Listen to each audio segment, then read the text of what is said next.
ఇంటి బయట సార్ నేను నా భార్య పిల్లలు ఉన్నాం. ఇక్కడ పొద్దున అటాక్ అవుతుంది. మాకు టాక్స్ వస్తున్నాయి, దయచేసి మాకు ప్రొటెక్షన్ ఇవ్వండి అని 100 చేయడం జరిగింది. ఆ నైట్ కూడా సిఐ గారు పంపించి మమ్మల్ని ఇంటి బయటికి రమ్మన్నారు. నేను మేమెందుకు సార్ ఇంటి బయటికి రావాలని క్వశ్చన్ చేసి మీరు రాలేదు. ఆ నెక్స్ట్ రోజు మార్నింగ్ కూడా పోలీసులు ఉన్నారు. నేను షూటింగ్ వెళ్ళడం జరిగింది, నేను ఇక్కడ ఉండడం జరిగింది. ఏప్రిల్ 1న నేను ఇక్కడ ఏప్రిల్ 2కి మేము బర్త్డే చేసుకుందామని మేము మా వరకే చేసుకుందాము, ఈ దీంట్లో ఈ గోల్లో అందరినీ పిలుచుకొని ఇది ఒక్కర్లేదు, ప్రశాంతంగా పాపతో టైం స్పెండ్ చేసుకుందాం అన్న బావతో చేసుకుందాం అనే ఉద్దేశంతో ఎవరిని పిలుచుకోకుండా నేను చేసుకుందాం అన్న టైంలో 1వ తారీఖు పొద్దున 1వ తారీఖు ఆ ముందు రోజు రాత్రి మేము వెళ్ళి సరే ఓకే ఇక్కడ వద్దు జైపూర్కి వెళ్ళిపోదాం, ఇవన్నీ ఎందుకు హెడ్ఏక్, మేము 4 టికెట్లు బుక్ చేసుకొని వెళ్దాం అనుకునే టైంలో మా అందరికి ఇన్ఫామ్ చేసి వెళ్తున్నామని. నేను వారం ముందు కూడా మా అమ్మగారికి కూడా క్లియర్గా చెప్పేశాను, నాకు విష్ణుకి ఏం కావాలో అన్నీ చేసుకోమనమ్మా, నాకు అక్కడ లేను. నేను నా వైఫ్ నా భార్య కూతురి బర్త్డే సందర్భంగా మేము ప్రియాంప్ ఇచ్చేస్తాం, మాకు మీ ఆస్తి లేదు, ఇది ఆస్తి గొడవే కాదు, మా నాన్నగారికి ఎప్పుడో పెట్టేశాను, నాకు ఆస్తి వద్దు నాన్న, మీది ఆస్తి వద్దు, కానీ పిల్లల భవిష్యత్తుకి మీకు సంబంధం లేదు, అది దట్ ఈస్ ఎందుకంటే స్టూడెంట్స్ నమ్ముకొని వచ్చారు, వాళ్ళు నమ్ముకొని వచ్చారు, అక్కడ స్టార్ట్ అయ్యేంత దూరం వచ్చింది. అది ఈరోజు నాకు ఆశ్చర్యం ఏంటంటే సిఐ గారు మీరు ఇక్కడ ఉండట్లేదు కదా అన్నాడు నాతో. సార్ అయితే మార్చి 27 మీకు ఫోన్ చేశాను కదా సార్, ఇక్కడే కదా ఉన్నాను, మీరే కదా ప్రొటెక్షన్ ఇచ్చారంటే సైలెంట్ ఉంటాడు. ఆయన స్క్రీన్ షాట్స్ రికార్డింగ్స్ అన్నీ కూడా మీకు ఇమ్మన్నాడు, ఆయన పర్మిషన్స్తో మీకు ఇవ్వబోతున్నాను. అండ్ 1వ తారీఖున పొద్దున నేను ప్రెస్ బృందానికి లింక్ పంపించాను, వీళ్ళకి ఆల్రెడీ పంపించాను. ఏప్రిల్ నుంచి అప్పుడు డిసెంబర్ 8 స్టార్ట్ అయిన గొడవలకి ఈరోజు వరకు ఒక్క ఛార్జ్ షీట్ ఫైల్ చేయలేదు. ప్రూఫ్స్ ఇచ్చాను, కత్తులు గన్నులతో కొట్టరా అని చెప్పి మా మీదకి వచ్చారు, కర్రలతో వచ్చారు, గన్నులు తీశారు, ఇవన్నీ ప్రూఫ్ సిఐ దగ్గర ఉన్నాయి, అన్నీ ఉన్నాయి, మీకు చార్ట్ హిస్టరీ నేను ఇస్తాను. అయినా కూడా ఈరోజు పడలేదు. ఓకే సార్, సార్ కనీసం నా ఇంటికి దౌర్జన్యంగా వచ్చారు, ఆ రోజు పొద్దున్న నేను ఉంటే నా పెట్స్ ఉన్నాయండి, లోపల 3 పెట్స్ ఉన్నాయి, నా రూము అన్నీ నా చిన్నప్పటి నుంచి వస్తువులు, నా పిల్లల వస్తువులు, నా భార్య వస్తువులు.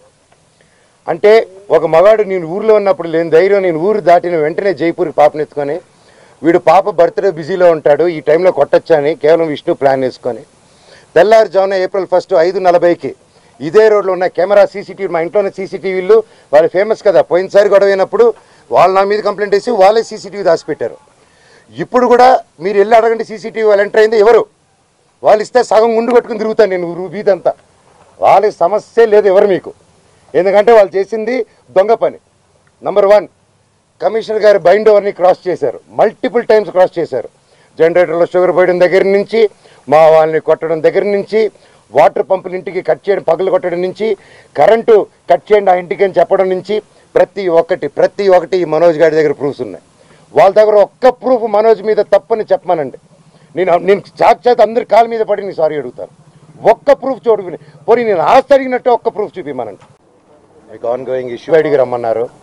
నేను మేమెందుకు సార్ ఇంటి బయటికి రావాలని క్వశ్చన్ చేసి మీరు రాలేదు. ఆ నెక్స్ట్ రోజు మార్నింగ్ కూడా పోలీసులు ఉన్నారు. నేను షూటింగ్ వెళ్ళడం జరిగింది, నేను ఇక్కడ ఉండడం జరిగింది.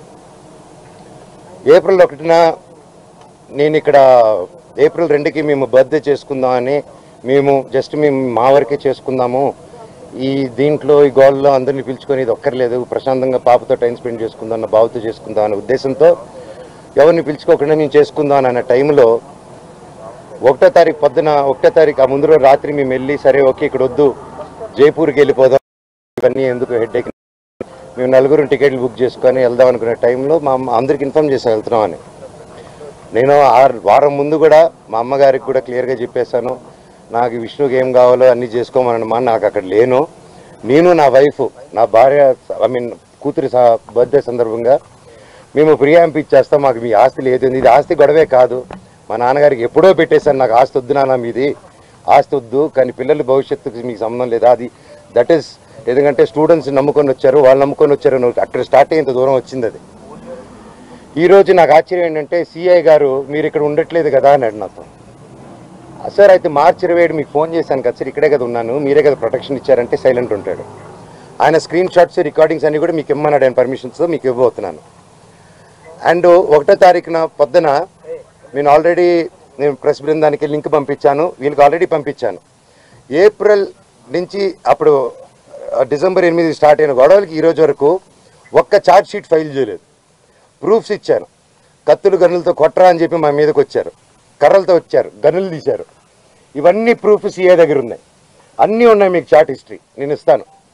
అయినా కూడా ఈరోజు పడలేదు. ఓకే సార్, సార్ కనీసం నా ఇంటికి దౌర్జన్యంగా వచ్చారు. ఆ రోజు పొద్దున్న నేను ఉంటే నా పెట్స్ ఉన్నాయండి, లోపల 3 పెట్స్ ఉన్నాయి. నా రూము అన్నీ నా చిన్నప్పటి నుంచి వస్తువులు, నా పిల్లల వస్తువులు, నా భార్య వస్తువులు.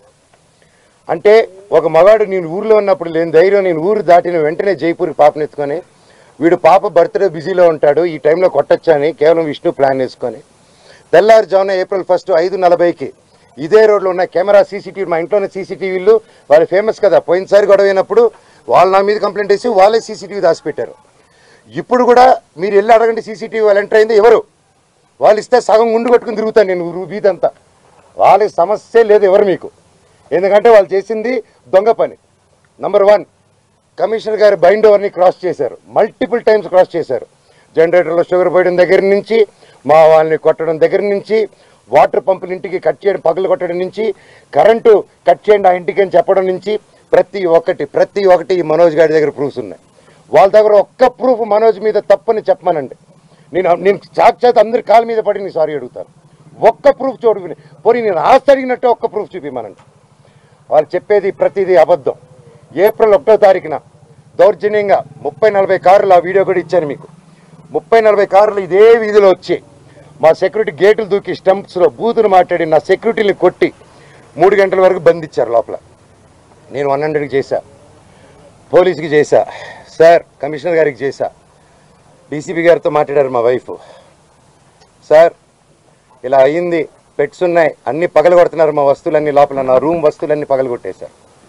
నా బాబు ఫొటోస్, నా పాప ఫొటోస్, చిన్నప్పటి నుంచి ఉన్న వస్తువులు, నా పాప కోసం ఉన్న చిన్న చిన్న నగలు మేము బర్త్డే కోసం కొనుక్కున్నట్టువి ప్రతిదీ పగలగొట్టి ఎక్కడేశారో కూడా తెలియట్లేదు.